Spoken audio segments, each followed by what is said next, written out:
আসসালামু আলাইকুম।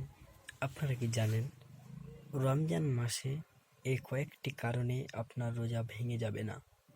কয়েকটি কারণ রয়েছে, আপনাদের হয় তাহলে কিন্তু আপনাদের রোজা ভেঙে যাবে না।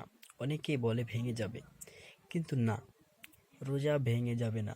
কি এই কয়েকটি কারণ রয়েছে আমি আপনাদের বলবো, ভিডিওটি স্কিপ করবেন না। এটি অনেক জানাই গুরুত্বপূর্ণ। অনেকেই করেন, বলেন যে আমার রোজা হয় না, কিন্তু আপনার রোজা হচ্ছে। কি কারণ, কি কারণ সেটি আমি আপনাদের এই ভিডিওতে বলবো। আপনার ভিডিওটি স্কিপ করবেন না। নাম্বার 1, আপনি থুতু গিলে নেবেন। যদি থুতু গিলে নেন তাহলে কিন্তু আপনার রোজা হয়ে যাবে, এটা নিয়ে কোনো সমস্যা নেই। নাম্বার 2, আপনার যদি নিজে নিজে মনে হয় বমি হয়ে যায় তাহলে রোজা ভঙ্গ হবে না, রোজা থেকে যাবে। নাম্বার 3, রক্তপাত। আপনার যদি রক্তপাত হয়ে যায় কিন্তু রোজা হবে। অনেকেই বলে রোজা ভেঙে যায়, কিন্তু না, রোজা কখনো ভেঙে যাবে না।